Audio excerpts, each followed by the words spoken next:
And country side. अच्छा, ये पूरा की पूरा जो आपका लिंक है ना, ये पूरे 4 चैप्टर आपके लिंक है। कैसे लिंक है बेटा कि जो फर्स्ट चैप्टर है कॉलोनियलिज्म एंड कंट्री साइड, इसमें क्या बताया गया है बेटा, तो इसमें ये बताया गया है कि किस तरीके से ब्रिटिशर हमारे यहाँ पे सेटल हुए। ठीक है, ब्रिटिशर किस तरीके से हमारे यहाँ पे सेटल हुए ये हमें बताया गया है इस चैप्टर में। कंट्री साइड मतलब किस तरीके से हमारी कंट्री के अंदर और किस तरीके से विलेजेस में हर जगह पे ब्रिटिशर्स का रोल है। उसके बाद हमने जब ब्रिटिशर से हम तंग आ गए पूरा का पूरा, तब हमने किस तरीके से 1857 में रेबल्स बन के क्या की यहाँ पे लड़ाइयां की, तो ये भी हमें यहाँ पे रखना है। और उसके बाद किस तरीके से गांधी जी आए, क्योंकि ये तो हमारी फर्स्ट वॉर ऑफ इंडिपेंडेंस थी। फिर 1915 में जब गांधी जी आए और गांधी जी के साथ सभी के सभी हमारे फ्रीडम फाइटर्स ने कैसे लड़ाई करी और 1947 में हम किस तरीके से आजाद हो गए, और उसके बाद लास्ट में हमने किस तरीके से अपना कॉन्स्टिट्यूशन बनाया। ठीक है, तो ये चारों चैप्टर क्या है बेटा, एक दूसरे से लिंक है, मतलब पूरी की पूरी एक कहानी यहां पर दी गई है। ठीक है, तो हमने किस तरीके से यहां पे क्या किया, हमारा कॉन्स्टिट्यूशन बना के तैयार किया। ठीक है,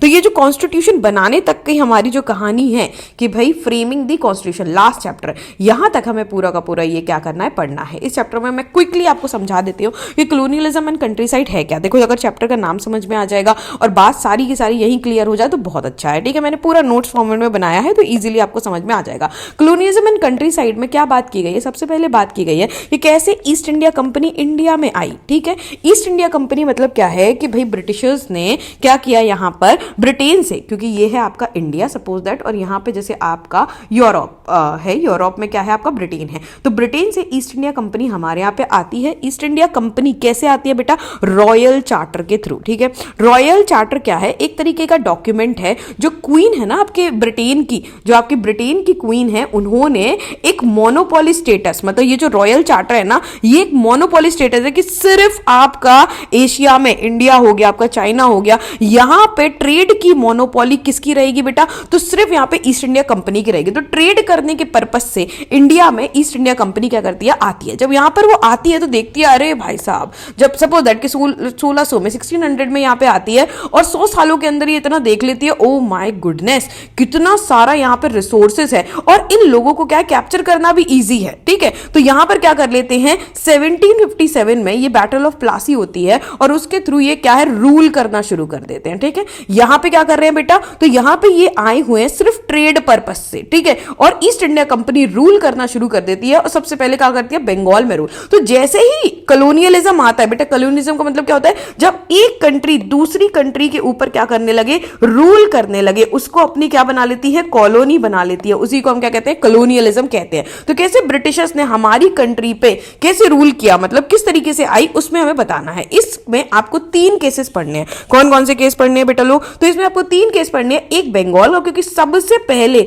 यहां पे बंगाल में ही अपना रूल क्या किया था, स्टेब्लिश किया था ईस्ट इंडिया कंपनी ने। ठीक है, दूसरा हम बंगाल के अंदर, क्योंकि बंगाल एक बहुत बड़ी जमींदारी है, इसी के अंदर हम क्या पढ़ेंगे, यहां पर देखो बंगाल तो क्या हो गया, एक तरीके से एक सिटी हो गया, एक पूरी प्रेसिडेंसी हो गया जिसके ऊपर यहां पर रूल किया था। दूसरी चीज इसी के अंदर हम पढ़ेंगे, झारखंड का एक केस पढ़ेंगे। झारखंड में तो एक पहाड़ियों का, राजमहल हिल्स का केस पढ़ेंगे कि यहां पे किस तरीके से, सबसे पहले तो हम बात करें कि कैसे राजाओं को, बंगाल में क्या पढ़े कि राजाओं को, जमींदारों को, इवन पीजेंट्स को किस तरीके से परेशान कर लिया गया। नेक्स्ट हम केस में पढ़ेंगे कि कैसे ट्राइबल पीपल तक को नहीं छोड़ा, ट्राइबल्स को भी यहां पे क्या किया, परेशान कर लिया गया। और तीसरा इसमें हम केस क्या पढ़ना है, बॉम्बे का केस पढ़ना है बेटा, बॉम्बे का केस। तो बॉम्बे भी एक क्या है, प्रेसिडेंसी, अपने आप में ही एक बहुत बड़ा साम्राज्य कह सकते हैं, स्टेट कह सकते हैं वो थी, और यहां पर भी किस तरीके से पीजेंट्स को अलग तरीके से यहां पे परेशान कर दिया। तो अलग अलग लॉ, अलग अलग रेवेन्यू सेटलमेंट लेके आए। देखो ब्रिटिशर्स का काम क्या था, उनको तो सिर्फ हमसे क्या करना था, हमसे सिर्फ प्रॉफिट कमाना था। तो प्रॉफिट कमाने के लिए उनने हम पे रूल करना शुरू किया।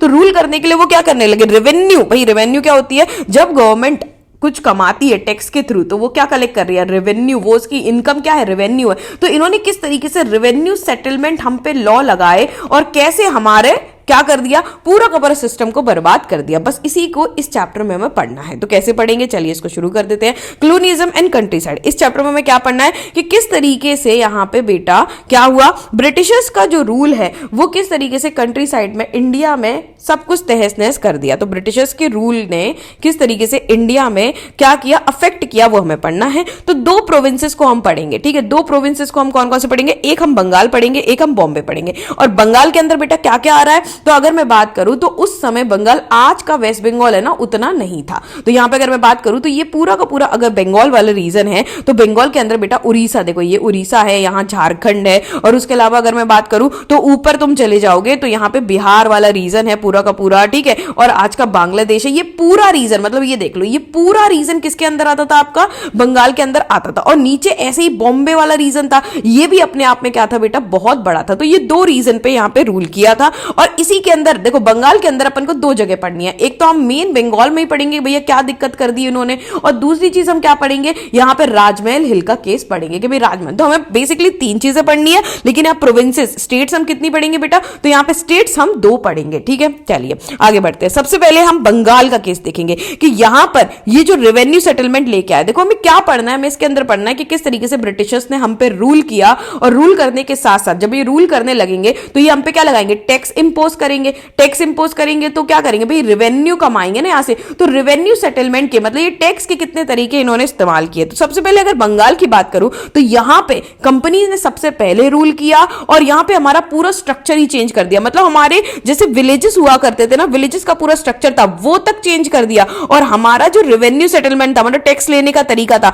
वो भी चेंज कर दिया, एक नया ही सिस्टम लेके आए। तो यहां पे उन्होंने क्या इंट्रोड्यूस किया बेटा, परमानेंट सेटलमेंट लेके आए यहां पर, ठीक है। परमानेंट सेटलमेंट यहां पे लेके आए। अभी परमानेंट सेटलमेंट देखेंगे क्या है, तो ये क्या है, एक रेवेन्यू कमाने का तरीका है, ठीक है। रेवेन्यू कमाने का क्या है, एक तरीका है यहां पे परमानेंट सेटलमेंट, ये यहां पे लेके आए, ठीक है। ये एक्ट लेके आए, इसके अंदर इन्होंने क्या किया, बहुत सारा रेवेन्यू यहां पे इन्होंने कमाया। कैसे कमाया वो सब हम यहां पे देखेंगे, ठीक है। तो परमानेंट सेटलमेंट एक एक्ट है जिसके अंदर इन्होंने रेवेन्यू कमाया, और इसी के अंदर क्या था, जमींदारी सिस्टम, ठीक है। क्या था भैया, जमींदारी सिस्टम यहां पे था, जमींदारी सिस्टम अभी देखेंगे सब कुछ, ठीक है। और यहां पे हमें क्या पढ़ना है बंगाल में, कि किस तरीके से जमींदार राजाओं की बिल्कुल जिंदगी यहां पे बर्बाद कर दी। ये फर्स्ट केस यहां पे देखेंगे बंगाल का, और दूसरे केस में हम राजमहल हिल को पढ़ेंगे, जहां पहाड़ियां उसकी लाइफ को राजमहल हिल्स में किस तरीके से, जो प्रेजेंट झारखंड है बेटा, यहां झारखंड है, उसको किस तरीके से यहां पे बर्बाद कर दिया। और फिर पढ़ेंगे कि भैया इन्हीं के साथ में कैसे संथाल्स की लाइफ को भी यहां पे बर्बाद कर दिया। तो यहां पे हमें क्या क्या पढ़ना है, तो यहां बंगाल का जो पूरा सिस्टम है कि भाई बंगाल में सबसे पहले रूल किसने किया, भाई ब्रिटिशर्स ने सबसे पहले रूल करना यहां पे शुरू किया बंगाल में।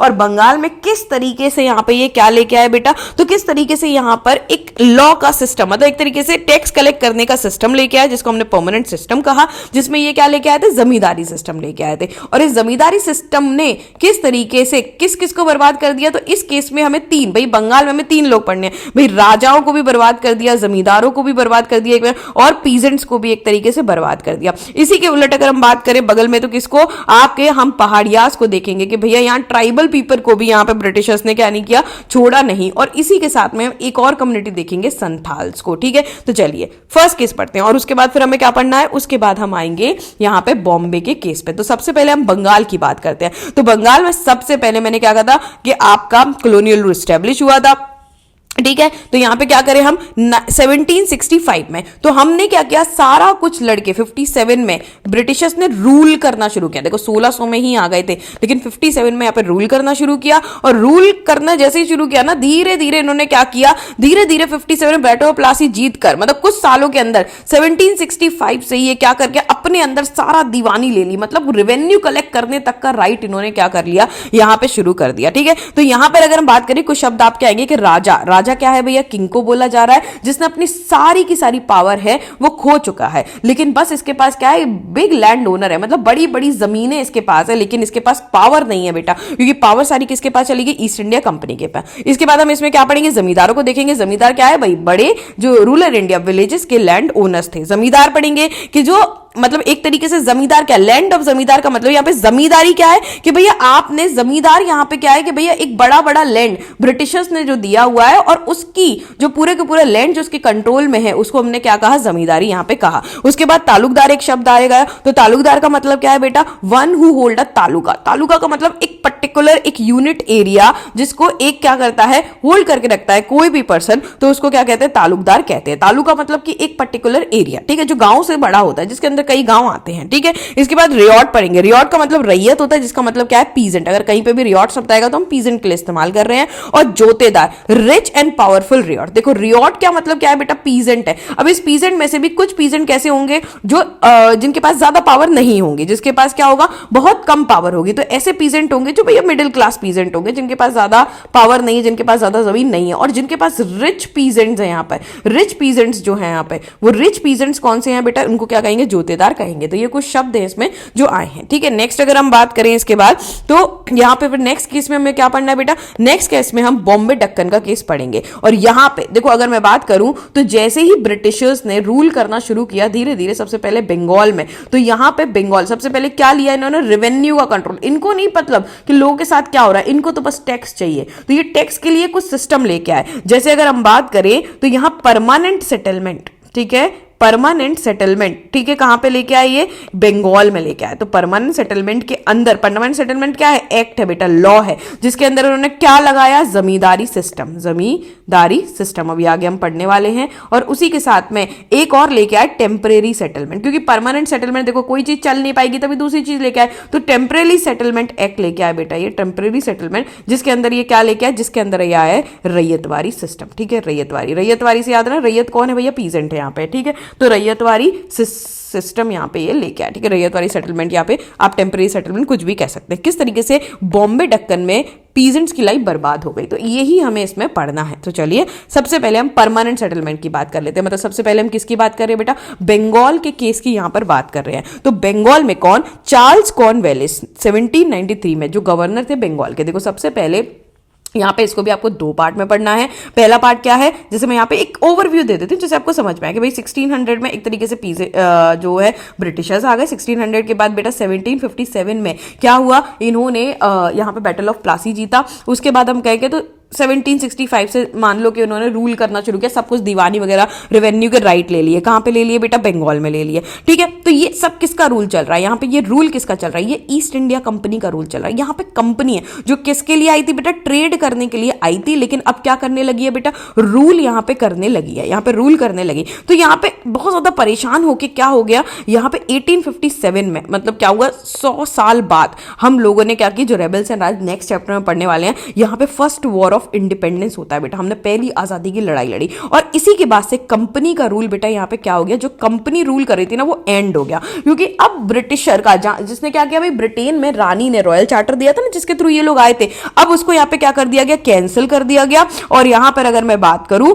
तो यहां से रूल शुरू होता है क्राउन रूल के। सीधे ब्रिटिश ने क्या कहा कि अब सीधे हम ही रूल करेंगे, कोई कंपनी का रूल नहीं होगा। तो यहां पे जब तक ईस्ट इंडिया कंपनी का रूल रहेगा तब तक जो ब्रिटिश का सबसे बड़ा ऑफिसर है वो कौन है बेटा, गवर्नर जनरल है, ठीक है। उसके बाद जब से क्राउन रूल आ जाएगा, यहां पे सबसे बड़ा ऑफिसर कौन कहलाएगा, वाइस रॉय कहलाएगा। ये आपके तीनों चैप्टर के लिए बेटा बहुत ज्यादा जरूरी है। तो यहां पे क्या है, चार्ल्स कॉर्नवालिस जो सबसे बड़े हेड थे बंगाल के, तो यहां पे क्या थे, गवर्नर जनरल जो थे उन्होंने क्या लेके आए, आपके परमानेंट सेटलमेंट बेटा यहां पर लेके आए। परमानेंट सेटलमेंट का मतलब क्या होता है, परमानेंट सेटलमेंट का मतलब एक तरीके से एक रेवेन्यू सेटलमेंट है, मतलब इनकम का एक पूरा का पूरा क्या है, गवर्नमेंट के टैक्स कलेक्ट करने का ये क्या है, सिस्टम है, ठीक है, जो किसके साथ, राजा और तालुकदार के साथ यहां पे होगा। अब इसके अंदर परमानेंट सेटलमेंट के अंदर बेटा क्या था, तो परमानेंट सेटलमेंट के अंदर यहां पे क्या किया जाएगा, एक फिक्स कर दिया। परमानेंट का मतलब क्या है, फिक्स रेवेन्यू ही लेंगे, उससे ना कम ना उससे ज्यादा, मतलब एक फिक्स रेवेन्यू आपको देना पड़ेगा। परमानेंट है ना यहाँ पे,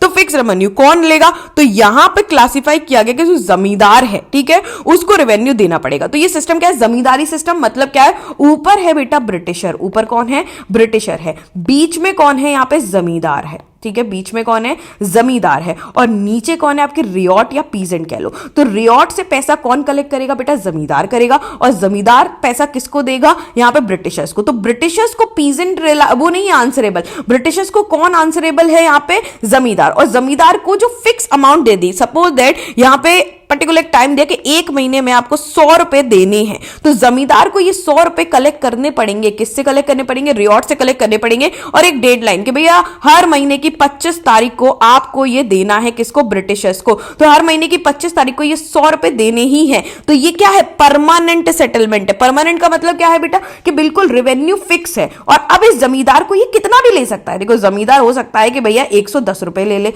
तो 10 रुपए वो अपनी जेब में डाले और 100 रुपए ही उसको ब्रिटिशर्स को देने हैं। तो चाहे क्रॉप अच्छी हो चाहे क्रॉप खराब हो, कोई मतलब नहीं है ब्रिटिशर्स को, वो तो परमानेंट सेटलमेंट के अंदर जमींदार से 100 रुपए ले लेंगे इस डेडलाइन के अंदर। तो भाई जमींदार को भी क्या है इससे, कि अगर जमींदार ये 100 रुपए नहीं दे पाया, सपोज दैट 25 तारीख को अगर इसने ये पैसे नहीं दिए तो जमींदार को जो भी जमीन दी गई है, जितनी भी जमीन अलॉट की गई है, वो तो भैया उससे जमींदारी तो छीनी जाएगी, लेकिन उसकी जो प्राइवेट प्रॉपर्टी है ना बेटा, उसकी बोली लग जाएगी, उसका यहां पे ऑक्शन हो जाएगा। ये है पूरा परमानेंट सेटलमेंट। ठीक है, तो परमानेंट सेटलमेंट के अंदर बेचारे, तो ये जो जमींदार हम जिसको कह रहे हैं ना, इसकी बेटा खुद की प्रॉपर्टी नहीं है जमींदार, यहां पे हम उसको कह रहे हैं इसकी खुद की प्रॉपर्टी अलग हटा दो, लेकिन यहां पे जो राजा है ना भैया, देखो राजा के पास भी अब अपनी खुद की पावर नहीं है, इसके पास भी बड़ी बड़ी लैंड होल्डिंग्स है। तो बेटा इसके पास क्या है कि ब्रिटिशर्स ने क्या कहा कि भाई सपोज दैट कि ये पूरा का पूरा एक गांव है, ठीक है, बंगाल में ये एक गांव है, यहाँ पे जो बड़े बड़े लोग होंगे, मतलब बड़ा कोई राजा है जिसके पास अब कोई पावर नहीं बची है,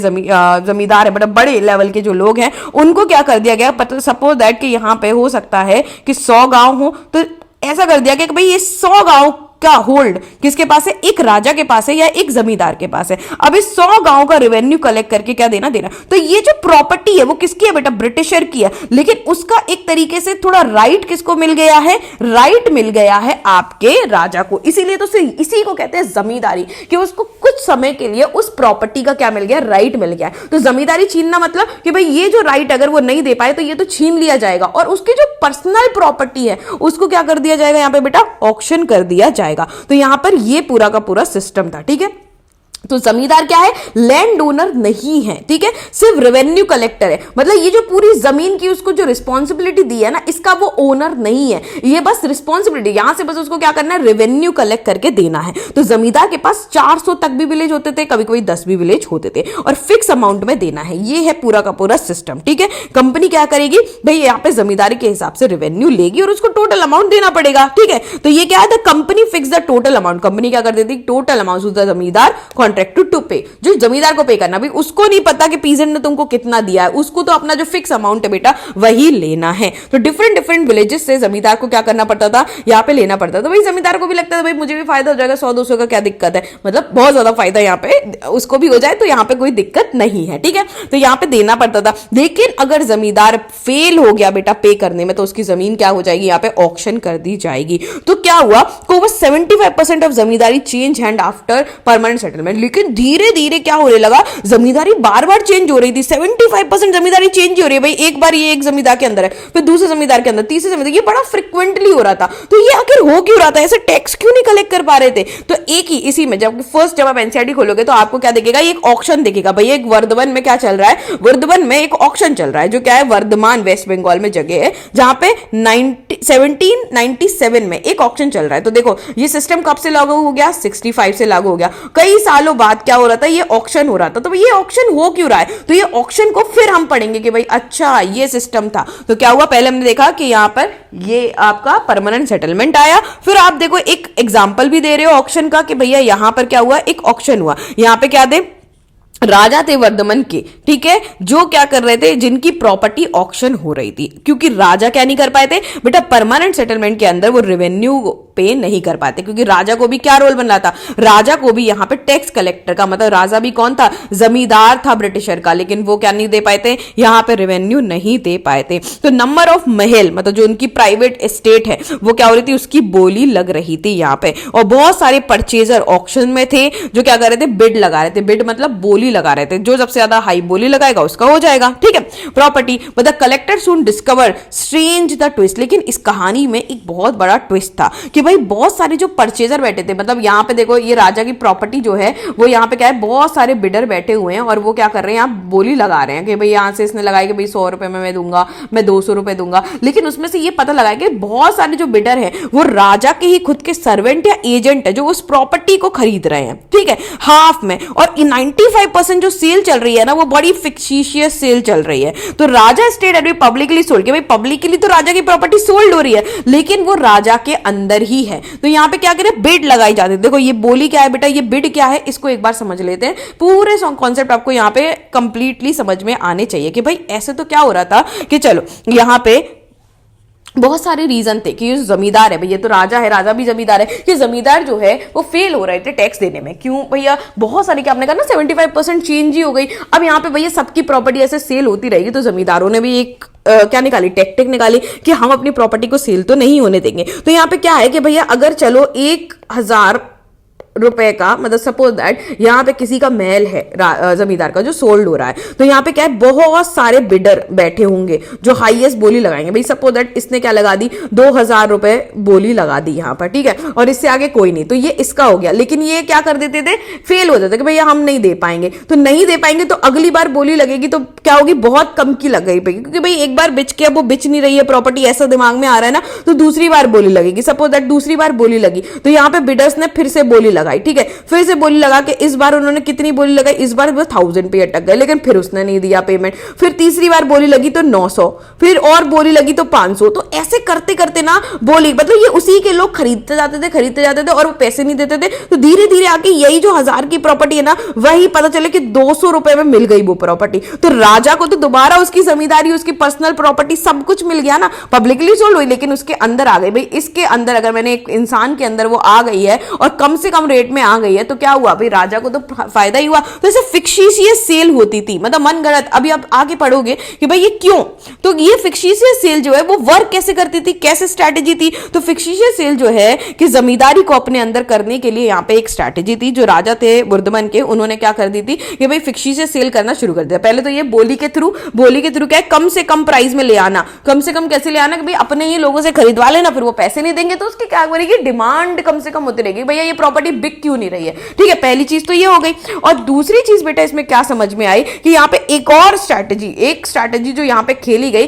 कि जो ब्रिटिशर्स, अगर क्या है कि वुमन के नाम में अगर कोई जमींदारी होगी तो ब्रिटिशर्स उसको क्या नहीं करते थे, लेते नहीं थे। तो पहला कि भैया ये फिक्शिशियस सेल का मतलब है क्या, फिक्शिशियस मतलब यहाँ पे क्या किया गया है, यहाँ पे आपने मन घड़त एक तरीके से सेल बना दी है, मतलब यहाँ पे आप थोड़ी चोरी कर रहे हो। क्यों, क्योंकि भैया ऐसे तो आपकी प्रॉपर्टी चली जाएगी आपके हाथों से। तो ये फिक्शिशियस सेल कैसे होती थी कि भाई पहले तो या तो वुमन के नाम पे कर दो, तो राजा ने भी क्या कर दिया, ट्रांसफर कर दिया अपने मदर के नाम पे कुछ प्रॉपर्टी, तो वो प्रॉपर्टी क्या हुई, कंपनी ने वापस ही नहीं ली, ठीक है, इस तरीके से बच गए। सेकंड मूव क्या है, अपने एजेंट को ही मैनिपुलेट कर देना, ठीक है। तो रेवेन्यू डिमांड जो है वो क्या है कि the revenue demand of the company was deliberately withheld and unpaid balance was allowed to accumulate. अब क्या हुआ कि सपोज दैट यहां पे ये है जमींदार, इस जमींदार को क्या करना है बेटा, यहां से ये पूरे के पूरे विलेज के 5 लोगों से पैसा लेना है, पर सिर्फ पैसा 2 लोगों ने दिया और इसको 25 तारीख को पैसे देने हैं 100 रुपए, लेकिन इसके पास सिर्फ 50 रुपए आए हैं। अब क्या करे, अगर वो आधा भी देगा तो भी उसकी प्रॉपर्टी सोल्ड होनी है, ठीक है, पूरा तो देना पड़ेगा। तो ये 25 भी अपने अंदर रख लो, तो अगली बार जब प्रॉपर्टी सोल्ड होगी तो ये 25 अपन अपने लगा देंगे। तो देखो कितना ज्यादा मैंने कि भैया फिर वो पूरा ही पैसा नहीं देते थे कि भाई अगर 10 लोगों ने भी दिया है ना तो देंगे ही नहीं, वो अपने पास ही पूरा का पूरा रेवेन्यू क्या कर लिया करते थे, रख लिया करते थे। जब उनकी प्रॉपर्टी सोल्ड होती थी तो वही उसको क्या कर दिया था, आउट बिडिंग करके यहाँ पे क्या कर लेते, वो फिर से परचेस कर लिया करते थे। इस तरीके से वो अपने आप को बचा लिया करते थे, ठीक है। तो वंस अगेन जब भी उनका एजेंट उसको खरीद लेता था तो वो फिर से परचेस कर दिया करते थे। तो ऐसे करते थे, ऐसे करते करते करते करते क्या हो जाता था कि once again the purchase money was not paid, कि भैया आप परचेस मनी उन्होंने फिर से नहीं दी, तो फिर से ऑक्शन होती थी। ऐसे ऐसे करते करते क्या होता कि प्रॉपर्टी की प्राइस ही इतनी गिर जाती थी कि भैया ये प्रॉपर्टी बेच क्यों नहीं रही है, मतलब क्या आप डिमांड में ही नहीं है, तो जितनी लोअर प्राइस हो सके उस पर ये जमींदार खरीद लिया करते थे। तो ये क्या है, द जमींदार never paid the full revenue, तो ना वो कभी फुल रेवेन्यू पे किया करते थे और कंपनी को कोई बैलेंस नहीं मिलता था, ठीक है। कंपनी तो उनके ऊपर पाइला होता रहा तो होता जाए, उनकी तो जमींदारी उनके पास है। लेकिन अगर एक बात बताओ, यहां पे बंगाल में, ठीक है, इन्होंने क्या किया भाई, ब्रिटिशर्स ने यहां पे परमानेंट सेटलमेंट तो लगा दिया, चलो बेटा परमानेंट सेटलमेंट या ब्रिटिशर्स ने लगा दिया, जमींदार को ये राइट दे दिया। अब क्या हुआ भाई, जमींदार की प्रॉपर्टी तो जा रही है ना, इसीलिए उसने क्या, अपनी प्रॉपर्टी को बचाने के लिए उसने जो टेक्टिक अपनाया वो था बेटा फिक्शिशियस सेल, ठीक है। क्या अपनाया, फिक्शिशियस सेल। लेकिन ये सब हो क्यों रहा था, ये अनपेड रेवेन्यू की प्रॉब्लम आ क्यों रही थी कि भाई जमींदार को इतना कुछ करना पड़ा, क्यों राजा जो है वो रेवेन्यू पे कर ही नहीं पा रहा था, कोई भी जमींदार या राजा, या क्यों ये पेमेंट में डिफॉल्ट हो रहा था, ये सब दिक्कतें क्यों आ रही थी कि भाई किस लिए इतना नीचे गिरना पड़ा कि यहाँ पे क्या फिक्शिशियस सेल वगैरह करनी पड़ी कि भाई टेक्टिक लगा के अपनी प्रॉपर्टी को यहाँ बचाना पड़ा। तो क्या ही आखिरकार ऐसी दिक्कतें आ रही थी। तो सबसे पहली चीज जो थी ना बेटा कि क्यों यहां पे पेमेंट हो नहीं पाता, क्यों जमींदार फेल हो रहे थे कोई भी रेवेन्यू देने में, और क्यों फिक्शिशियस सेल उनको करनी पड़ी। देखो फिक्शिशियस, अब अगर वो रेवेन्यू नहीं दे पाएंगे तो करनी ही पड़ेगी फिक्शिशियस। तो क्यों, पहली चीज ये थी कि जो रेवेन्यू डिमांड थी ना बेटा वो बहुत ज्यादा हाई थी। कंपनी ने इतनी ज्यादा डिमांड कि भैया अगर आप 100 रुपए का कमा रहे हो और उस पर आपको 50 से 60 रुपए क्या देना पड़े, 50 से 60% अगर आपको टैक्स ही देना पड़ रहा है तो बेटा आप खाओगे क्या। तो इतनी ज्यादा डिमांड थी कि जिसकी वजह से क्या होता, बहुत ज्यादा बर्डन हो रहा था, ठीक है। और उसी के साथ में उस समय कहता था बर्डन ऑन जमींदार वो gradually decline as the agriculture production expanded. देखो अगर एग्रीकल्चर प्रोडक्शन बढ़ेगा, बहुत ज्यादा एग्रीकल्चर प्रोडक्शन हो रहा है, तो ठीक है लोग टैक्सेस दे देंगे तो जमींदार पे कोई बर्डन नहीं आएगा। लेकिन उस समय एग्रीकल्चर बहुत ज्यादा डिक्लाइन पे चल रहा था और डिमांड उस हिसाब से बहुत हाई थी, क्योंकि ये फिक्स अमाउंट थी ना भाई। देखो चाहे आप 100 रुपए कमा रहे हो एग्रीकल्चर में, चाहे आप 60 रुपए कमा रहे हो, आपको ब्रिटिशर्स को तो 100 ही देना है। तो अगर आप 500 रुपए कमा रहे हो तो 100 देना बेटा ईजी है, लेकिन आप कमा ही 20 रुपए रहे हो तो कैसे दे दोगे। तो रेवेन्यू की डिमांड बहुत आई थी, इसीलिए पेमेंट नहीं हो पा रहा था। और इसी समय 1790s के दौर में बहुत एग्रीकल्चर का क्या आ रहा था, डिप्रेशन, मतलब एग्रीकल्चर की प्राइस बहुत डिक्लाइन पे थी। तो बेचारे जो रियॉट थे वो पे ही नहीं कर पा रहे थे, तो जिसकी वजह से जमींदार भी कंपनी को पे नहीं कर पा रहे थे। और तीसरी चीज इसमें यह थी कि भैया एक था सनसेट लॉ, कि भाई एक सनसेट लॉ बना के रखा था कि अगर सनसेट से पहले एक स्पेसिफिक डेट पे, सपोज दैट अगर हम बात करें तो यहां पे 25 तारीख को पे करना है, लेकिन इस 25 तारीख को भी सनसेट से पहले पे करना है। अगर किसी व्यक्ति ने, सपोज दैट कि यहां पे 4 लोग हैं, ठीक है, ये एक पूरा विलेज है जिसमें 4 लोग रहते हैं, 3 ने तो पे कर दिया, एक चौथे वाले को पेमेंट सनसेट के बाद मिला, उसने जमींदार को क्या किया, सनसेट के बाद पे किया, लेकिन वो रेवेन्यू सनसेट के बाद दे ही नहीं सकते थे ब्रिटिशर्स को। तो यहां पे दिक्कत क्या हुई कि भैया जमींदार तो रेवेन्यू पे ही नहीं कर पा रहे किसी भी तरह,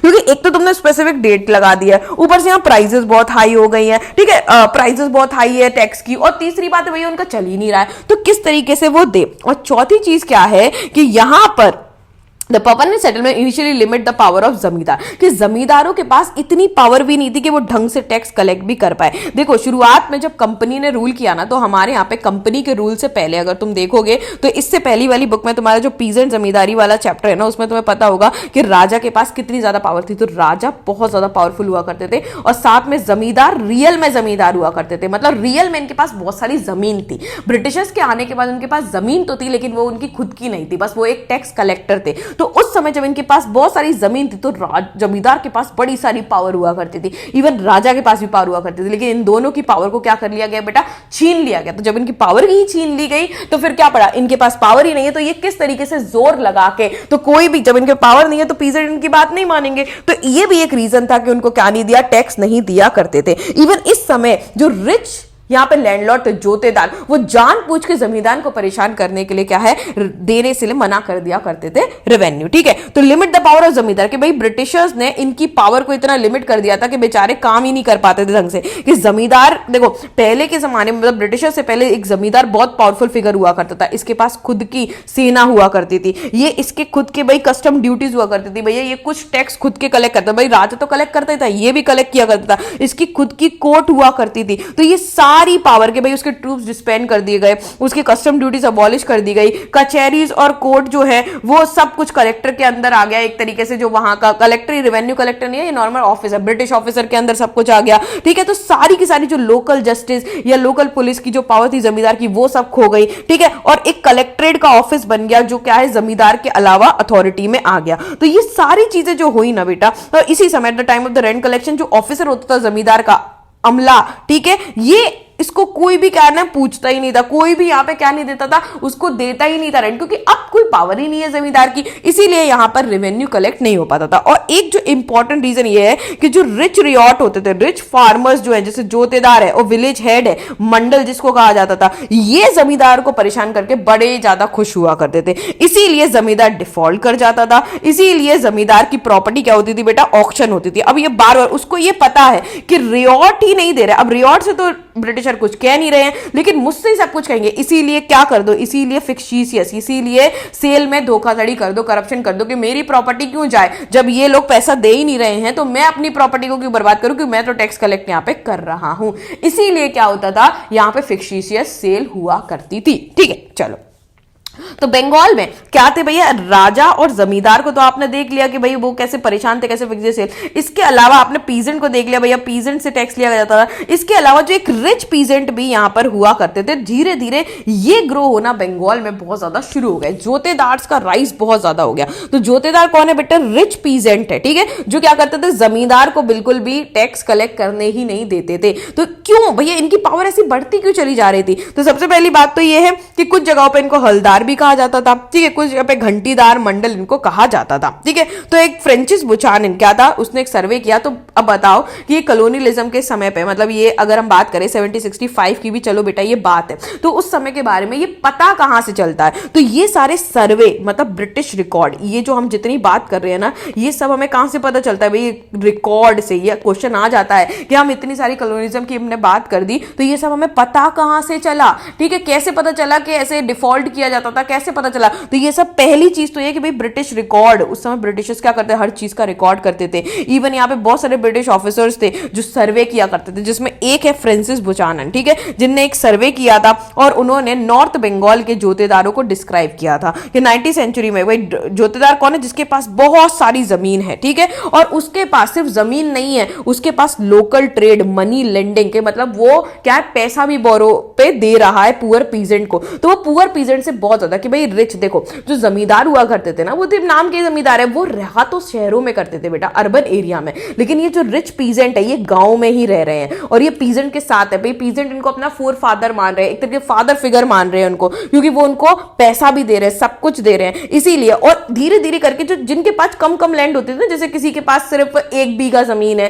किसी के पास 10 बीघा, धीरे धीरे करके इन्होंने परचेस करना शुरू कर दी थी सबकी जमीन। तो ये क्या बहुत पावरफुल होते चले गए और इनका पर्सनल कनेक्शन भी था। तो जमींदारों को कोई भाव नहीं देता था, लेकिन भाई जोतेदारों को सारे विलेजेस बहुत भाव देते थे। इवन जो उनकी बड़ी बड़ी जमीन होती थी, इस पे बहुत सारे जितने भी आपके लो पीजेंट है वो तो इन्हीं की जमीन पे काम करते थे, जिनको हम शेयर क्रॉपर कहते हैं। भाई बर्गरदार याद यार, शेयर क्रॉपर का मतलब क्या है कि भाई ये जमीन है जोतेदार की, इस पे तुम काम करोगे तो पीजेंट जो काम कर रहा है भाई वो काम करेगा तो उसको एक प्रॉफिट मिलेगा, शेयर मिलेगा उसको क्रॉप का, और एक किसको मिलेगा? जोतेदार को। तो भाई जब आप उसकी फील्ड पे काम कर रहे हो, ठीक है, तो यहाँ पे क्या है कि मतलब जमीन कौन दे रहा है? जोतेदार दे रहा है, और बाकी जो पीजेंट जो काम करने आ रहे हैं वो अपना प्लोअर, लेबर, ठीक है, सब कुछ वो अपनी ला सकते हैं, और बाद में जोतेदार हार्वेस्ट के बाद हाफ हाफ बांट लिया करता। तो अगर उसकी जमीन पे काम कर रहे हो तो भाई उससे ज्यादा कनेक्शन होगा कि नहीं होगा बेटा? तो उससे बहुत ज्यादा यहाँ पे क्या हुआ करता था? कनेक्शन हुआ करता था। इसीलिए सारे पीजेंट्स जो हैं किसकी बात माना करते थे? जोतेदार की बात माना करते थे। तो अगर उनने कह दिया कि तुम मत दो,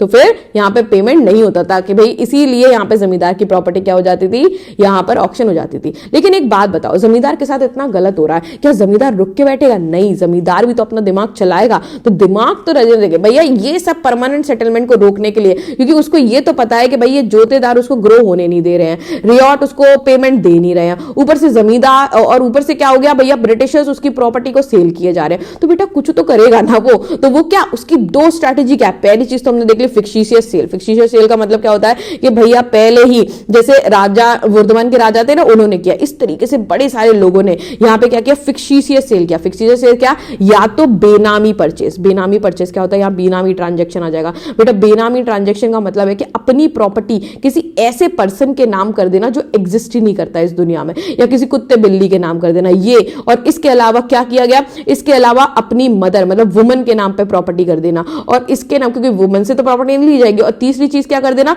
इस तरीके से ऑक्शन में अपने ही लोगों को बिठा देना कि जिससे क्या हो कि कम से कम प्राइस पे आप ही को दोबारा आपकी जमीन मिल जाए। तो ये, इसके बाद दूसरा वो क्या करते थे? Attack on outsider. अगर कोई भी, सपोज दैट कि अब एक बात बताओ, यहां पे ऑक्शन हो रहा है किसी की प्रॉपर्टी का, ठीक है, यहां 15 लोग बैठे हुए हैं, तो ये 15 उसी के तो आदमी नहीं होंगे ना भैया, चलो 4-5 हो जाएंगे, बाकी के लोग जो अलग से बैठेंगे उनको कैसे रोकेगा? अगर उनने हाई बिडिंग लगा दी तो वो अटैक ही करवा देता था आउटसाइडर पे। कोई भी अगर बाहर का व्यक्ति आएगा तो यहां पे क्या हो जाएगा? उस पे अटैक हो जाएगा। तो इसीलिए भाई बाहर का व्यक्ति ही क्या नहीं होता था, आता ही नहीं था यहाँ पे। तो लठियाल्स को बिठा के, लठियाल कौन होता है कि भैया वो जो लाठी और स्टिक लेके लोग होते हैं ना, स्ट्रॉन्ग मैन होते हैं जमींदार के, उसको वो बिठा दिया करता था यहाँ पर, ठीक है। और बेनामी मैंने अभी आपको समझा दिया। तो इस तरीके से यहाँ पे पूरा सिस्टम चलता था। तो बंगाल का हमने एक पार्ट देख लिया कि ब्रिटिशर्स के आने पर, जो ब्रिटिशर्स थे ना बंगाल में, अगर हम बात करें तो बंगाल में एक तरीके से ब्रिटिशर्स ने जो परमानेंट सेटलमेंट लगाया वो आखिरकार है क्या और कैसे बंगाल के लोगों पे काम कर रहा था।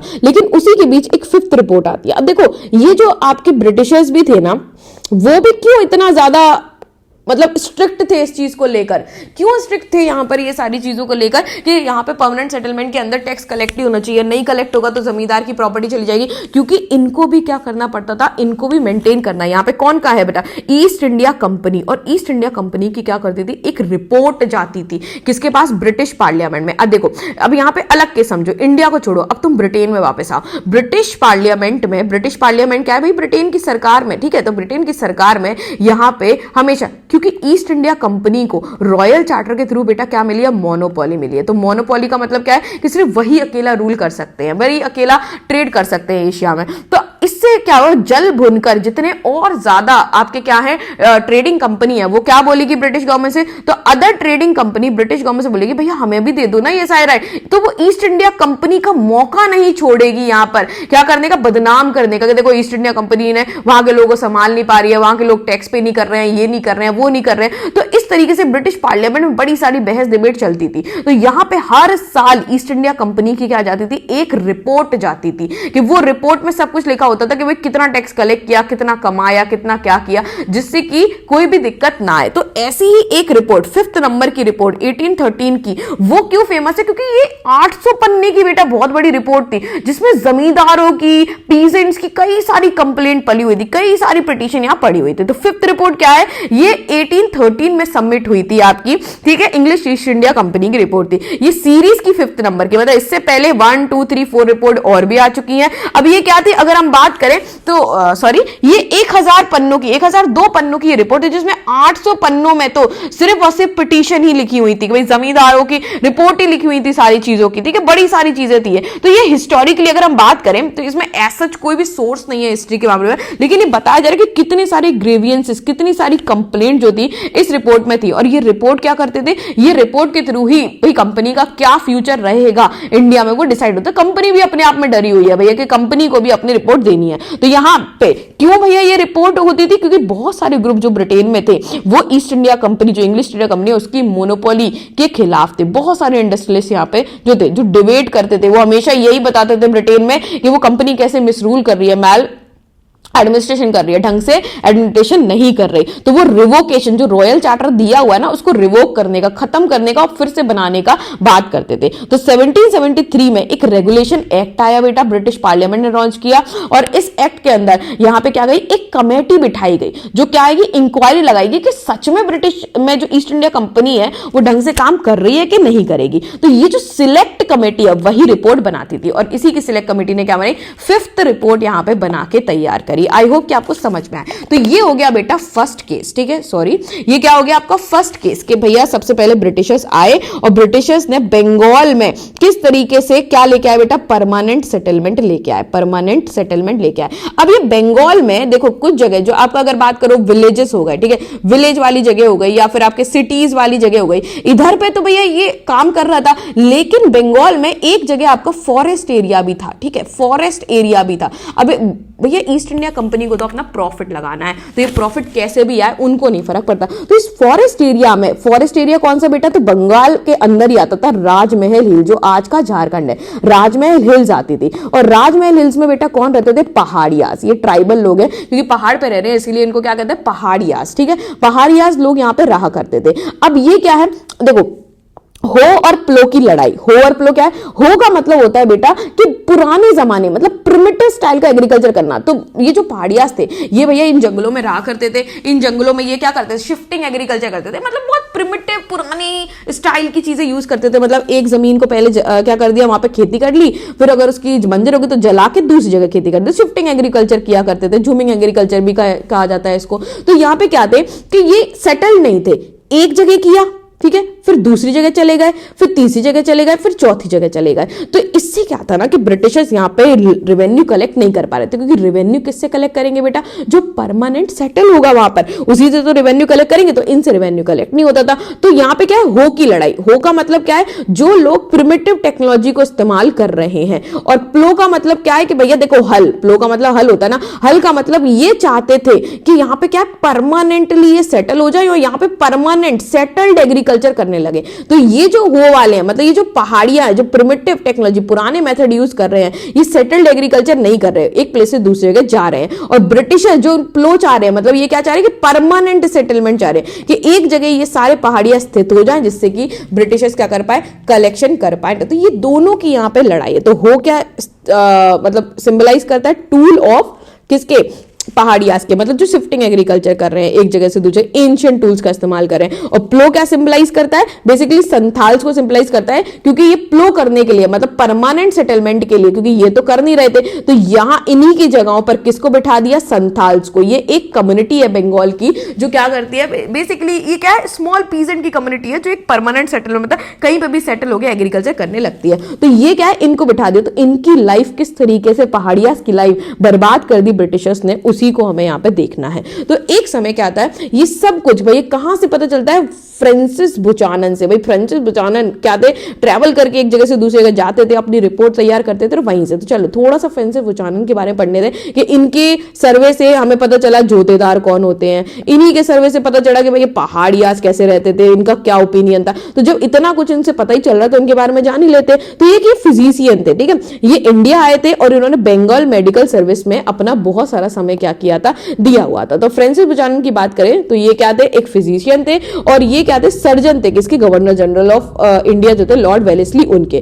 तो ये क्या है, कलकत्ता में रहे बहुत समय, ठीक है। इस समय उन्होंने ऑर्गेनाइज एक जू भी बनाई वहां पे, कलकत्ता एलिपोर्ट जू भी कहा जाता है इसको, ठीक है। अगर हम बात करें तो ये इंचार्ज थे बोटेनिकल गार्डन के, मतलब एक तरीके से प्लांट्स वगैरह सबको देखने के लिए, सारी चीजों के लिए। तो यहाँ पे क्या हुआ कि गवर्नमेंट ऑफ बंगाल की रिक्वेस्ट पे इन्होंने क्या किया, सर्वे करने का फैसला किया कि अलग अलग जाके ये क्या करेंगे, ईस्ट इंडिया कंपनी में सर्वे करेंगे कौन कैसे रह रहा है। तो 1850 में क्या हुआ, ये बहुत बीमार पड़ गए और ये इंग्लैंड वापस चले गए, ठीक है। उनके मदर की डेथ पर इन्होंने अपनी मदर की प्रॉपर्टी और उनका नाम हैमिल्टन, दोनों ही चीजों को क्या कर लिया, इनहेरिट कर लिया। तो इनको बुचानन हैमिल्टन भी क्या कहा जाता है बेटा, यहाँ पे कहा जाता है। इन्होंने मिनरल, स्टोन, कई चीजों पे बहुत सारी रिसर्च भी की हुई है, ठीक है। इन्होंने सब रिकॉर्ड किया, मतलब ईस्ट इंडिया कंपनी के इन्होंने बड़ा काम किया। आयरन और कहाँ पे है, क्योंकि ये जो सर्वे करते थे ना, इसकी वजह से ईस्ट इंडिया कंपनी को बड़ा फायदा होता था कि भाई कहाँ पे कौन से लोग रह रहे हैं, कितना टैक्स रेवेन्यू कलेक्ट करना है, कहाँ पे आयरन, माइका, ग्रेनाइट, सल्फराइट, क्या माइंस कहाँ पर है, सॉल्ट मेकिंग कहाँ अच्छी हो सकती है, आयरन और माइनिंग कहां पे कर सकते हैं। इनकी रिपोर्ट्स ने बड़ा लैंडस्केप के बारे में बताते हैं, भाई एक जगह भाई हो सकता है कि भाई एक्स जगह है जहां पे क्रॉपिंग बहुत अच्छी होगी, ये बता देते थे एग्रीकल्चर लैंड है, बता देते कि वाई जगह ये बहुत बैरन है, यहाँ पे आप नहीं कर सकते खेती, कुछ और कर लो। इस तरीके से पूरा सर्वे देते थे। और ऐसे घूमते घूमते ये कहां चले गए बेटा, राजमहल हिल चले गए। तो राजमहल हिल पे जब ये 19th सेंचुरी पे जब ये गए राजमहल हिल, तो वहां पे इन्होंने हिल का डिस्क्रिप्शन कैसे दिया कि एक ऐसी जगह जो बिल्कुल यहाँ पे पेनिट्रेबल नहीं है, मतलब आप इसके अंदर घुस ही नहीं सकते, बहुत ज्यादा डेंजरस जगह है। और ये डेंजरस क्यों, क्योंकि यहाँ पे जो लोग रहते हैं ना, वो लोग बड़े खराब है। उनको इसमें क्या कहा, जंगली लोग हैं यहाँ के, बिल्कुल भी कि ये बिल्कुल भी क्या है, किसी को घुसने नहीं देते हैं, बड़े ही बेकार, बड़े ही बदतमीज लोग हैं, इस तरीके का ये क्या कह देते हैं, मतलब बिल्कुल उनका डिस्क्रिप्शन देके चले जाते हैं। तो अगर हम बात करें तो क्या ऐसा सच में है, तो चलो पहाड़ियास क्यों इतने हॉस्टाइल थे, क्योंकि भाई जब बुचानन वहां पे जाता ना तो मार के, मतलब एक तरीके से ना बहुत ज्यादा डरा धमका के यहाँ पे भगा देते हैं वो। तो ऐसा क्यों था, पहाड़ियास इतने रेबेलियस क्यों थे, तो वो सब हमें इसमें पढ़ना है। तो बेसिकली अगर हम बात करें तो मैं अगर समराइज में समझा दूं कि पहाड़िया जो राजमहल हिल में बेटा लोग रहते थे ना, ये अच्छे, मतलब एक तरीके से ये उस पूरे के पूरे हिल में बड़ी अच्छे तरीके से रहते थे। इवन अगर यहां से किसी जमींदार को भी जाना पड़ता था ना, तो ये क्या करते थे, जमींदार टैक्स दिया करते थे इनको, तो इनकी लाइफस्टाइल बड़ी अच्छी चल रही थी। अदरवाइज मतलब, और इवन लोकल लोग भी इनको टैक्स देते थे, अदरवाइज ये क्या करते थे, रेड कर देते थे। इसीलिए क्या किया था, टैक्स भी दिया जाता था, और बड़े अच्छे से ये अपने सिर्फ कहां पे रहते थे, पहाड़ में रहते थे। लेकिन ब्रिटिशर्स को ये चीज अच्छी नहीं लग रही थी, क्योंकि यहां से वो रेवेन्यू कलेक्ट नहीं कर पा रहे थे। इसीलिए इन्होंने पहाड़ियास की लाइफ को क्या कर दिया, बिल्कुल बर्बाद कर दिया।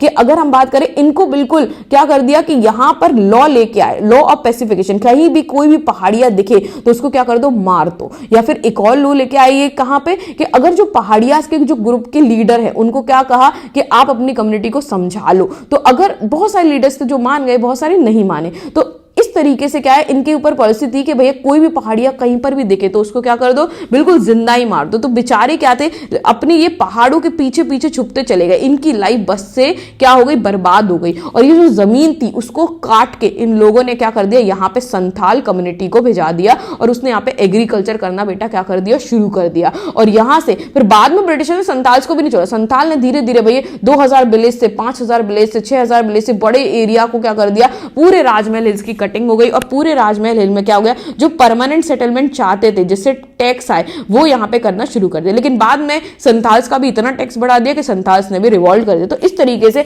हर किसी की लाइफ को यहाँ पे ब्रिटिशर्स ने बर्बाद कर दिया। तो पहाड़ियाज कौन है, जो राजमहल हिल के आसपास रहते थे, ये फॉरेस्ट प्रोड्यूस पे और शिफ्टिंग कल्टीवेशन पे बेटा क्या थे, जिंदा थे। ठीक है, फॉरेस्ट प्रोड्यूस मतलब फॉरेस्ट को कट करके यहाँ से चीजें वो लिया करते थे और ये सब। अगर हम बात करें तो यहाँ पर ऑन दिस पैचेस, ये मतलब potash from the ashes Paharia grew a variety of pulses, कि भैया इस एरिया में ही मतलब राजमहल हिल में बहुत सारी भाई पल्सेस, मिलेट, ये सब क्या करते थे, वो उगाया करते थे। इवन शिफ्टिंग एग्रीकल्चर मतलब एक समय के लिए एक जमीन को फिर क्या किया, यहाँ कल्टीवेशन किया, फिर उसके बाद दूसरी जमीन को किया। इस तरीके से बहुत सारी चीजें ये किया करते थे। जैसे इसके साथ में ये फॉरेस्ट से बहुत सारी चीजें गैदर भी किया करते थे, जैसे महुआ एक तरीके का फ्लावर होता था। ठीक है, सिल्क ककून मतलब इससे सिल्क बनती है, रेजिन मतलब कि आपकी रेजिन क्या होती है, आपकी किशमिश होती है, उनको भी ये क्या करते थे, सेल किया करते थे। तो लाइफ ऑफ पहाड़ियाज कैसी थी कि भैया ये हंटर्स थे, ये शिफ्टिंग कल्टीवेटर्स भी थे, ये फूड गैदरर भी थे, मतलब क्या करते थे, फल वगैरह सब कुछ गैदर किया करते थे, चारकोल प्रोड्यूसर भी थे, सिल्क वॉर्म रियरर मतलब सिल्क वॉर्म का जो पालना और उससे क्या बनाना, कॉटन बनाना, ये सब ये किया करते थे।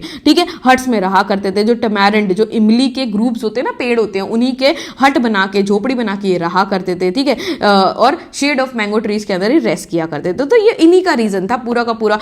लेकिन यहाँ पर क्या होता है, इनके बीच में भैया ऐसा कुछ भी नहीं है कि ये जो चीफ थे उनके बीच में यूनिटी भी थी। ठीक है, ऐसा भाई जो भी ग्रुप में कोई भी डिस्प्यूट होते थे वो सेटल कर लेते थे, बड़ी आराम से रहा करते थे। और जब भी इनके पास कुछ नहीं हुआ करता था तो ये प्लेन वाले एरिया मतलब समतल मैदान जहां एग्रीकल्चर होता है, जहां पे सेटल्ड लोग हैं, ठीक है, ये सेटल्ड नहीं है बेटा, ये एक जगह से दूसरी जगह घूम रहे हैं। सेटल्ड लोग कौन, जो एक जगह पे पर्टिकुलर लंबे समय से क्या कर रहे हैं, एग्रीकल्चर कर रहे हैं। जो ब्रिटिशर्स इनको बनाना चाह रहे हैं उनके यहाँ पे रेड भी किया करते थे। तो बढ़िया तरीके से इनका क्या है, रेड जरूरी थी क्योंकि भैया इनके पास उतनी रिसोर्सेज नहीं थी। लेकिन अगर ये रेगुलर पे इनके चीफ को जमींदार किया करते थे, जमींदार वगैरह, तो ये ज्यादा रेड वगैरह नहीं किया करते थे और इन्हीं की परमिशन से जमींदार क्या करते थे, वहां से जाया करते थे। ठीक है, लेकिन कॉलोनियलिज्म का क्या इंपैक्ट पड़ा बेटा इनकी लाइफ पे, तो बड़ा ही बदतर इनकी लाइफ पे क्या पड़ा, इसका इंपैक्ट पड़ा। क्योंकि 18th सेंचुरी में कॉलोनियल जो पीपल थे उनकी नजर पड़ी यहाँ पे राजमहल हिल्स पे कि भाई ये तो बड़ा ही अच्छा एरिया है। तो ब्रिटिशर्स ने यहाँ पे फॉरेस्ट को क्लियर करवा दिया, जमींदार और जोतेदार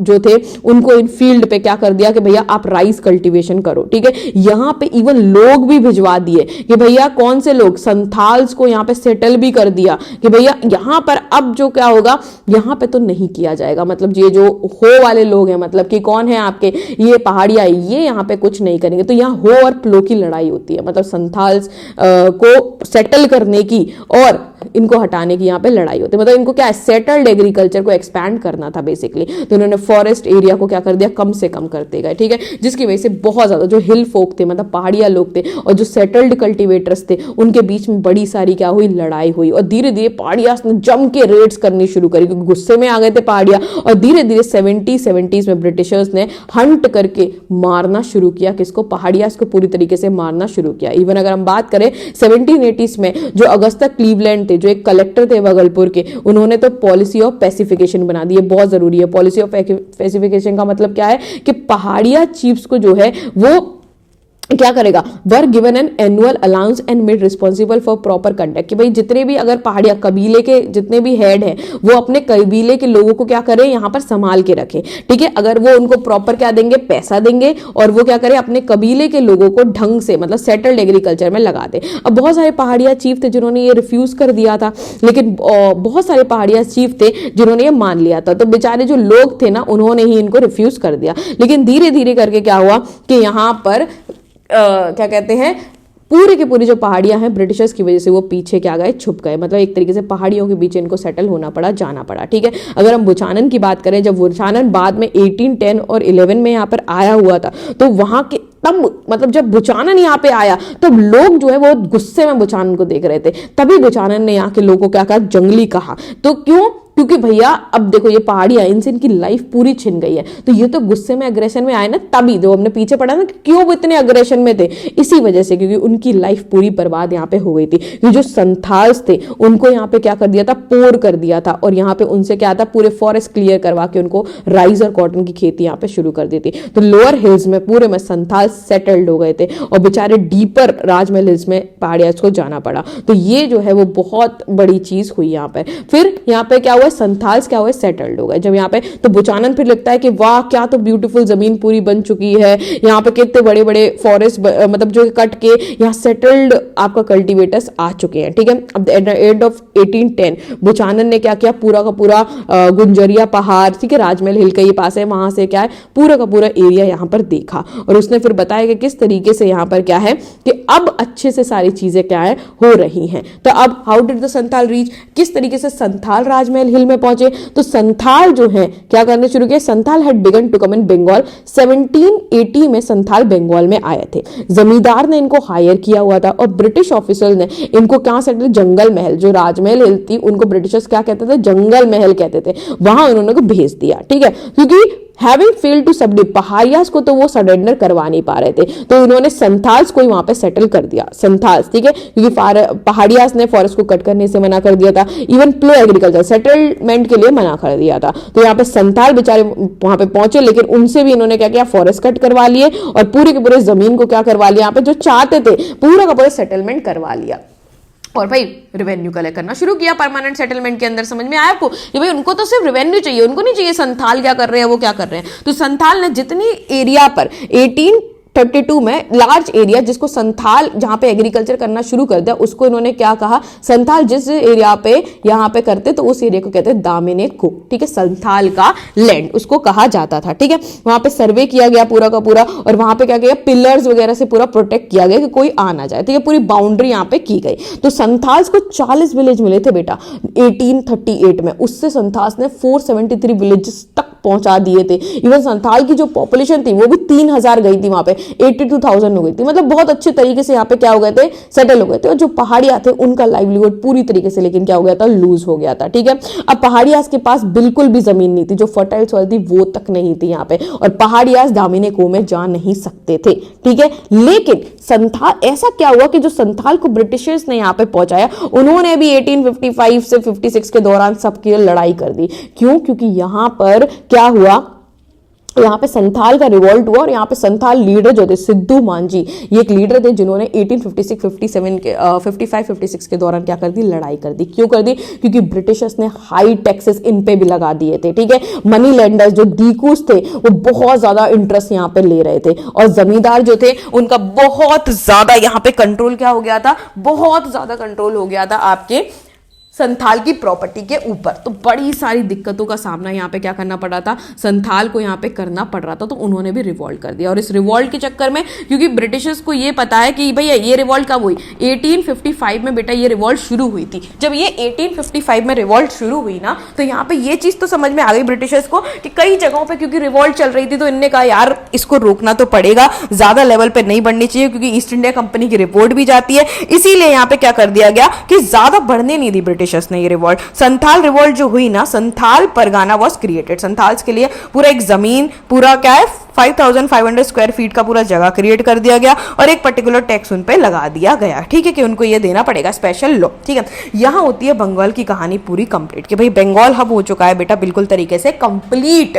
ठीक है, बंगाल में क्या कर दिया, यहाँ पे बंगाल में इन्होंने दुश्वार कर दी, सबकी लाइफ बर्बाद कर दी। मतलब जमींदार की लाइफ भी बर्बाद कर दी, उनसे सब छीन लिया, राजा को भी बर्बाद कर दिया, पहाड़ियास को भी बर्बाद कर दिया, संथाल तक को नहीं छोड़ा जिन्होंने यहाँ पे काम किया था। नेक्स्ट केस हम देखते हैं कि कॉलोनिज्म कंट्री साइड देख रहे हैं ना, हर जगह पे पूरे इंडिया में इन्होंने जो तबाही फैलाई है वो देखना है। तो नेक्स्ट केस है बॉम्बे। भाई बॉम्बे में क्या हुआ, क्योंकि बॉम्बे में भी पीजेंट रिवॉल्ट होता है। तो बॉम्बे में ऐसा क्या किया गया, मतलब बॉम्बे क्या है, ये डक्कन, ये जो पूरा एरिया है डक्कन प्लेटू, इसलिए इसको डक्कन रीजन कहा जाता है। और बॉम्बे प्रेसिडेंसी बेटा अपने आप में बहुत बड़ी थी। तो किस तरीके से यहां पर 1875 में हमें बंगाल में भी डक्कन में रिवॉल्ट दिखता है। और क्यों दिखता है, तो जो 1875 में जो यहाँ पे बॉम्बे प्रेसिडेंसी में जो पीजेंट्स ने रिवॉल्ट किया उसको हम क्या कहते हैं, उसको हम पीजेंट रिवॉल्ट को ही 1875 का डक्कन रिवॉल्ट कहते हैं, क्योंकि ये डक्कन वाले रीजन में हुआ था। अब ये रिवॉल्ट कैसे हुआ, तो हम देखते हैं कि 1875 में पीजेंट्स ने क्या किया, सूपा जो एक पूना का एक क्या कहते हैं विलेज है, लार्ज विलेज है प्रेजेंट डे, उसको तब पूना कहते थे, अब पुणे कहते हैं। यहां पर क्या किया, शॉपकीपर्स और जो मनी लेंडर है उनके बही खाते जितने भी थे ना उनको जलाना शुरू कर दिया, उनकी बिल्डिंग्स पर अटैक किया। तो आपको ये समझ में आएगा कि 12 में 1875 में जो रियॉट थे उन्होंने शॉपकीपर्स पे अटैक कर दिया, उनके बही खातों को जला दिया, जो डेट बॉन्ड थे मतलब जो पीजेंट के साथ साइन किया हुआ पूरा अग्रीमेंट था ना उसको भी जला के रख दिया, और पूना से लेकर अहमदनगर तक ये पूरा रिवॉल्ट क्या हुआ,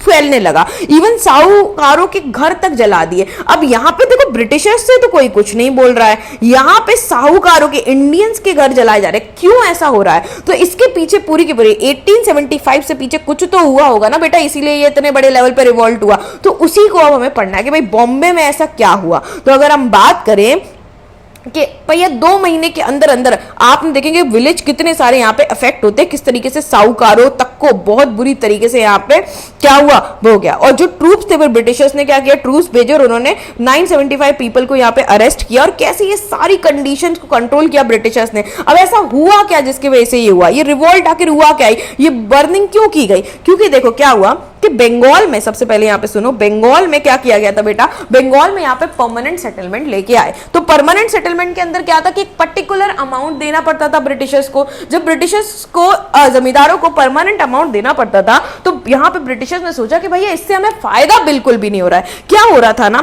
कि एक समय जब ये लेके आए थे, सपोज दैट कि ये 1765 में यहाँ पर क्या लेके आए थे, परमानेंट सेटलमेंट लेके आए थे। उस समय जैसे 100 रुपए, क्योंकि ये परमानेंट सेटलमेंट तो 100 रुपए से ज्यादा रेवेन्यू बढ़ा नहीं सकते, 100 रुपए था। लेकिन अब क्या है, एग्रीकल्चर प्राइस बहुत अच्छी हो गई तो लोगों की इनकम क्या हो गई, 500 रुपए तक हो गई थी। ठीक है, तो 100 रुपए तो ये देने में कोई दिक्कत ही नहीं थी। तो यहाँ ब्रिटिशर्स को समझ में आया यार परमानेंट सेटलमेंट बिल्कुल बढ़िया चीज है नहीं, क्योंकि यार इनको तो फायदा ही नहीं हो पा रहा है। धीरे धीरे जब ब्रिटिशर्स की पीजेंट्स की कंडीशन सुधरी तो यहाँ ब्रिटिशर्स को लगा कि हमें यहाँ पे फायदा है नहीं, हमें कुछ ना कुछ यहाँ पे क्या करना पड़ेगा, चेंज और बदलाव यहाँ पे लाने पड़ेंगे। तो परमानेंट सेटलमेंट ढंग का है नहीं। इवन जमींदार, उनको ये समझ में आने लगा कि जमींदार क्या कर रहे हैं, पैसा खा रहे हैं। तो यहाँ पर बॉम्बे में वो एक नया सिस्टम लेके आया जिसको हम रैयतवारी सिस्टम कहते हैं। अब देखो जमींदारी सिस्टम में क्या था, जमींदार बीच में था, लेकिन अब क्या है, ब्रिटिशर, और सीधे ये किससे टैक्स लेंगे, सीधे ये लेंगे आपके रियॉट से टैक्स। मतलब बीच में कोई भी जमींदार का पचड़ा है ही नहीं, सीधे रियॉट यहाँ पे क्या देगा, आपका टैक्स देगा। लेकिन यहाँ पे ये सेटलमेंट कौन सा लेके आया बेटा, रैयतवारी सिस्टम है किसके अंदर, टेम्परेरी सेटलमेंट। मतलब पर्टिकुलर एक समय, जैसे एक 30 साल का बॉन्ड साइन किया कि 30 साल तक आप एक जैसा टैक्स दोगे और उसके बाद ये टैक्स चेंज हो जाएगा। मतलब यहाँ पे परमानेंट सेटलमेंट नहीं है, एक तरीके का टैक्स क्या है, नहीं देना है। तो क्यों परमानेंट सेटलमेंट नहीं लेके आए, क्योंकि पहला रीजन इसका है कि 1810 में एग्रीकल्चर के प्राइसेस बड़े अच्छे हो गए थे, तो रेवेन्यू डिमांड तो बेचारी फिक्स थी ना, तो कॉलोनियल ज्यादा इनकम क्लेम नहीं कर सकते थे। इवन इनको ज्यादा से ज्यादा इनकम से मतलब है। और 1820 में क्या हुआ, एक इकोनॉमिस्ट थे डेविड रिचार्डो, ये बड़े ही फेमस थे इंग्लैंड में। ठीक है, तो जो ये थे, इनके आइडिया कहते कि रिचार्डियन के according land owner should have a claim only to the average rent, the privilege at the same time. तो when the land yielded more than this the average land, the land owner had the surplus. तो basically क्या है कि यहां पर David रिचार्डो की बात बड़ी मानी जाती थी। इनके अकॉर्डिंग क्या था कि लैंड ओनर को क्या है, बहुत अधिकार है। जैसे अगर कोई व्यक्ति 100 रुपए कमा रहा है और 100 रुपए में से क्या है, धीरे धीरे वो 150 रुपए कमाने लगा, तो जो 50 रुपए का सरप्लस है ना, वो किसका है, लैंड ओनर का है। तो यहां पे अगर कोई व्यक्ति ये सरप्लस इनकम को नहीं ले रहा है तो मतलब कि वो क्या करेगा, वो यहां पे लैंड ओनर नहीं है। तो यहां ब्रिटिशर्स तो लैंड ओनर थे और सरप्लस इनकम को क्या करेगा, वो इंप्रूवमेंट के लिए लगाएगा। तो ऐसा रिचार्डो ने बोला। तो यहां पे ब्रिटिशर्स को लगा कि सही बात है यार, परमानेंट सेटलमेंट के अंदर सरप्लस तो इनका बढ़ता चला जा रहा है कि भैया हम तो 100 रुपए पे ही अटके थे, ये तो 500 रुपए कमा रहे हैं, ये 400 अपनी जेब में डाल रहे हैं, तो हमें इनसे लेना पड़ेगा। ठीक है, तो रेंटियर मतलब कौन है, वो पीपल जो यहाँ पे क्या करेंगे आपको, मतलब पीजेंट्स बेसिकली यहाँ पे रेंटियर हुआ करते थे। मतलब जो ब्रिटिशर्स के लिए क्या कर रहे हैं, किराए पे काम यहाँ पे कर रहे हैं। तो यहाँ पे ब्रिटिशर्स लेके आए रैयतवारी सेटलमेंट। इसका मतलब क्या है, बॉम्बे डक्कन में सबसे पहले ये हुआ। ठीक है, बंगाल की तरह यहाँ पे क्या है, अब सीधे तो बंगाल में जमींदार था बीच में, यहाँ जमींदार का कोई काम नहीं है, सीधे रियॉट पीजेंट ही क्या देगा, यहाँ पे टैक्स देगा। तो जो एवरेज इनकम होगी, और ये जो टैक्स था ना वो परमानेंट है, डिफरेंट डिफरेंट सॉइल के हिसाब से, डिफरेंट डिफरेंट मतलब कैसी सॉइल है वहां पे, कितना प्रोडक्शन हो रहा है, उसके हिसाब से हर किसी का जो टैक्स था ना रेट, वो बिल्कुल अलग अलग था। और ये जो है वो हर 30 साल में चेंज होगा, ऐसे बोला कि भाई इंक्रीज ही होगा। तो अब ये कोई भी चीज क्या नहीं रहेगी बेटा, परमानेंट यहाँ पे कोई भी चीज नहीं थी। तो यहाँ पे अगर हम बात करें तो शुरुआत में क्या हुआ, अब रेवेन्यू डिमांड, क्योंकि अभी क्या है ना, लोग बहुत 1810 में बहुत अच्छा पैसा कमा रहे थे, तो यहाँ पे पीजेंट्स ने रेवेन्यू डिमांड जो है, मतलब जो टैक्स थे ना वो बहुत ज्यादा हाई थे। लेकिन एक समय के बाद क्या हुआ, रेन हुई ही नहीं और हार्वेस्ट फेल हो गया। लेकिन अब 30 साल तक रेवेन्यू तो चेंज नहीं हो सकता ना, तो वही पहले वो 100 रुपए कमा रहे थे जिससे 400 पे आए, अब दोबारा 400 से किससे पे आ गए भाई, 50 रुपए पे आ गए। लेकिन यहाँ पर रेवेन्यू तो वो 200 रुपए ले रहे हैं, कहां से देगा। तो यहां पे क्या हो गई, क्योंकि यहां पे पीजेंट्स जो हैं अब वो पे ही नहीं कर पा रहे थे, ठीक है। प्राइसेस बहुत बुरी तरीके से 1832 आते आते बेटा बहुत ज्यादा गिर गई, ठीक है, क्योंकि और इसी समय क्या हुआ, फेमाइन आ गया, पॉवर्टी की वजह से भूखमरी बहुत ज्यादा फील होने लगी। तो इसी समय क्या हुआ, 1/3 कैटल जो दक्कन की थी, बॉम्बे वाले पार्ट की, जो साउथ की 1/3 जो कैटल थी, ठीक है, गाय भैंसे वगैरह सब मर गई, और इसी के साथ हाफ ह्यूमन पॉपुलेशन भी मर गई। इतना बेकार यहाँ पे ये फेमाइन आया, ठीक है। तो कल्टीवेटर्स को अब क्या है भाई, ब्रिटिशर्स तो मानेंगे नहीं, तो कल्टीवेटर्स ने बोरो करना शुरू किया। अब देखो ये बोरो किससे करेंगे बेटा, ब्रिटिशर्स को तो इनको पे करना है, तो बोरो ये जमींदार से करेंगे। देखो क्यों अकाउंट जलाए इन्हें साहूकारों के, देखो यहाँ पर, तो इनको बोरो करना पड़ा, यहाँ पे लोन लेना पड़ा, तो इनके ऊपर डेट माउंट हो गया, बड़ा सारा कर्जा बेटा क्या चला गया, बढ़ता चला गया, बढ़ता चला गया, बढ़ता चला गया, और लोन्स रिमेन अनपेड। लेकिन बेचारे कुछ भी नहीं दे पा रहे थे, तो मनी लेंडर पर डिपेंडेंसी इनकी बढ़ती चली गई, ठीक है, और मनी लेंडर पर डिपेंडेंसी की वजह से इनके ऊपर कर्जा बहुत ज्यादा बढ़ता चला जा रहा था, ठीक है। अब रेवेन्यू डिमांड जो थी, so the revenue demand was moderate to encourage the peasant to expand cultivation. लेकिन धीरे धीरे क्या है कि ब्रिटिशर्स को भी समझ में आने लगा, तो ब्रिटिशर्स ने क्या किया, क्योंकि बहुत सारी पिटीशन फाइल हो रही थी, बहुत सारी चीजें हो रही थी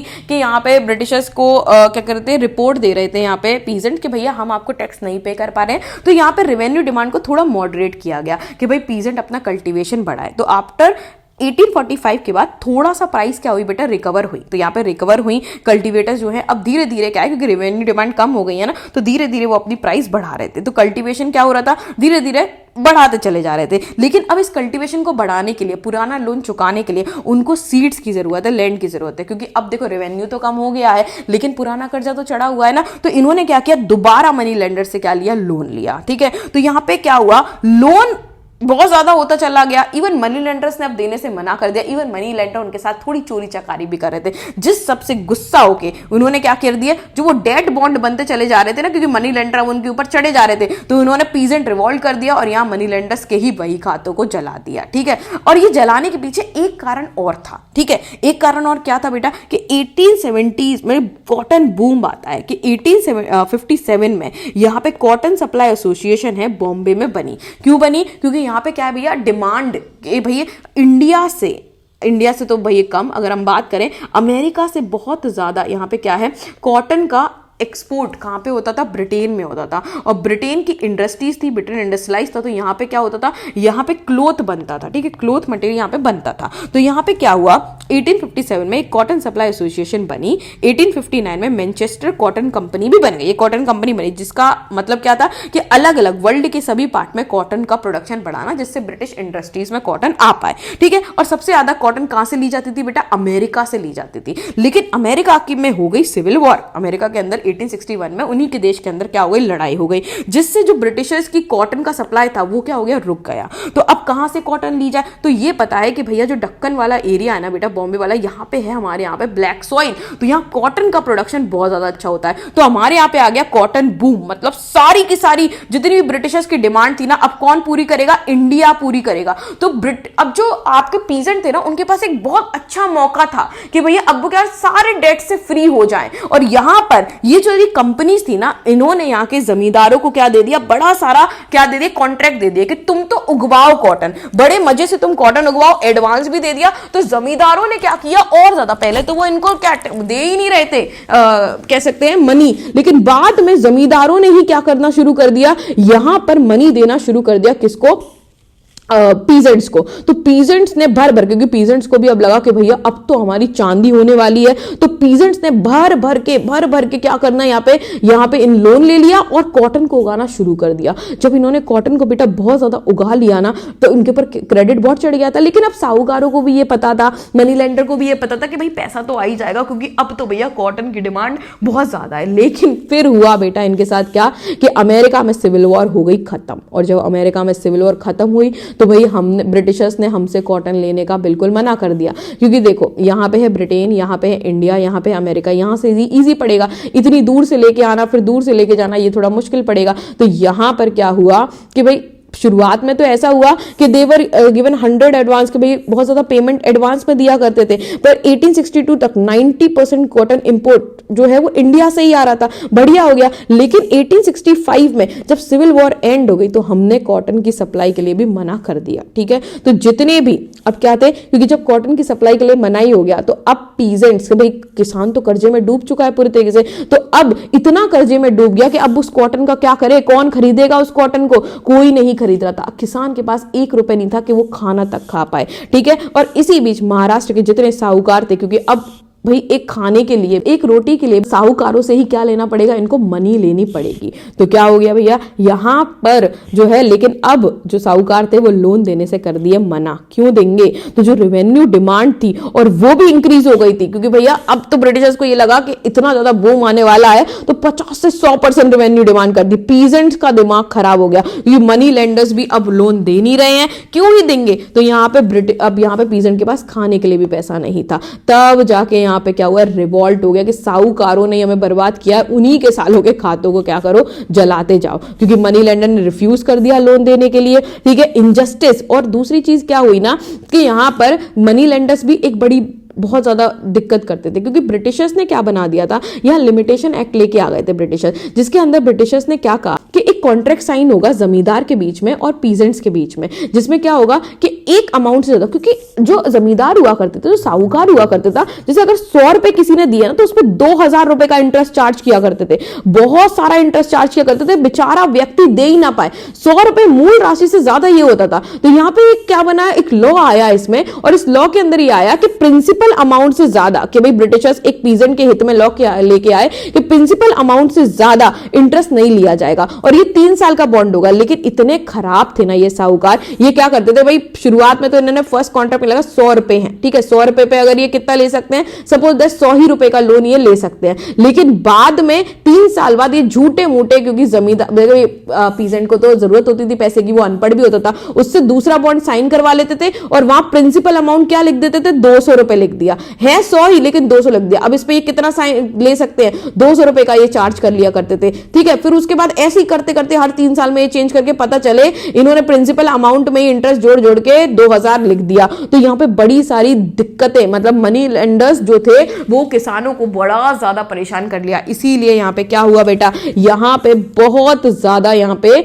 पीजेंट्स ने रिवॉल्ट कर दिया, ठीक है, बहुत लेवल पर, ठीक है। क्योंकि ये देखो ब्रिटिशर्स लेके तो अच्छी चीज आए, 1859 में लिमिटेशन लॉ लेके आए, ठीक है, जिससे एक बॉन्ड हो जाएगा दोनों के बीच, मनी लेंडर रिवॉर्ड के बीच में 3-3 साल का, लेकिन जिससे क्या हुआ, इंटरेस्ट पे चेक भी आएगा। लेकिन मनी लेंडर्स जो थे बहुत ज्यादा खुरापाती थे, ये ओरिजिनल लोन को ही चेंज कर दिया करते थे, ठीक है, बहुत फिक्शिशियस उसको कर दिया करते थे, ठीक है, दूसरा कुछ बना दिया करते थे। तो ये ऑपरेशन का सिंबल हो गया किसके लिए, पीजेंट के लिए। तो एक बात बताओ, तो उनके घर नहीं जलाएगा तो क्या करेगा। तो यहां पर फिर डक्कन रिवॉर्ड कमीशन आता है। डक्कन रिवॉर्ड कमीशन क्या है कि गवर्नमेंट ऑफ इंडिया, क्योंकि बहुत ज्यादा देखो 1857 मतलब लड़ाई हो गई है, ये लड़ाई के बाद की बात है, तो 1857 में फर्स्ट वॉर ऑफ इंडिपेंडेंस हो गई है, जिससे कि गवर्नमेंट ऑफ इंडिया बहुत ज्यादा डरी हुई थी, ठीक है। अब क्या था, ईस्ट इंडिया कंपनी का रूल यहाँ पे हट गया है, गवर्नमेंट का रूल है। तो यहां पर क्या होता है कि जब पीजेंट रिवॉल्ट करते हैं ना, तो पीजेंट्स रिवॉल्ट में बहुत सारी पिटीशन साइन होती हैं, तो उस पिटीशन के चलते ही यहाँ पे एक डक्कन रिवॉर्ड कमीशन बना दिया जाता है, जो ये सारे ऑपरेशन देखता है, इंक्वायरी बिठाता है कि क्या सच में रिवॉर्ड के साथ कितना गलत हुआ है। तो कमीशंस